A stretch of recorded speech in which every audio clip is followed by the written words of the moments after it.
Hello ನಮಸ್ಕಾರ ವೀಕ್ಷಕರೇ, ಡಿ9 ನ್ಯೂಸ್ಗೆ ಸ್ವಾಗತ ಸುಸ್ವಾಗತ.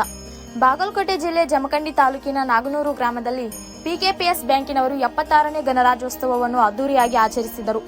ಇದೇ ಸಂದರ್ಭದಲ್ಲಿ ಗಣರಾಜ್ಯೋತ್ಸವ ಕಾರ್ಯಕ್ರಮದ ಧ್ವಜಾರೋಹಣವನ್ನು ಪಿಕೆಪಿಎಸ್ ಬ್ಯಾಂಕಿನ ಅಧ್ಯಕ್ಷರಾದಂಥ ಮಂಜು ಗೋಸನಾಳ್ ಅವರು ನೆರವೇರಿಸಿದರು. ಬ್ಯಾಂಕಿನ ಸದಸ್ಯರಾದಂಥ ಬಸಪ್ಪ ಲಕ್ಕಪ್ಪ ಗಲ್ಗಲಿ, ಧನ್ಪಾಲ್ ಕಲ್ಲಪ್ಪ ಜಕ್ನೂರ್, ಧನ್ಪಾಲ್ ಗುಬ್ಬಚ್ಚಿ, ಮಲ್ಲಪ್ಪ ಜಗ್ನೂರ್, ರಾಮಗೊಂಡ ಮಿರ್ಜಿ, ನಿಂಗಪ್ಪ ಮಾಳಿ, ಸದಾಶಿವ್ ಮಾದರ್ ಹಾಗೂ ಬ್ಯಾಂಕಿನ ಸಿಬ್ಬಂದಿಗಳಾದಂಥ ಸಂಜು ಸನಾಳ್, ಬಾಹುಬಲಿ ಶಿರಹಟ್ಟಿ, ಸಾಬು ಮಾಳಿ, ರಾಜು ಅವಟಿ ಹಾಗೂ ಊರಿನ ಹಿರಿಯರು, ಗಣ್ಯಮಾನವರು ಕೂಡ ಶಾಲೆಯ ಶಿಕ್ಷಕರು, ಮುದ್ದು ಮಕ್ಕಳು ಉಪಸ್ಥಿತರಿದ್ದರು. ಸಂಪಾದಕರು ದಿಲೀಪ್ ದಾಶ. ಮುಂದಿನ ಸುದ್ದಿಯೊಂದಿಗೆ ಮತ್ತೆ ಭೇಟಿಯಾಗೋಣ. ನಮಸ್ಕಾರ ವೀಕ್ಷಕರೇ.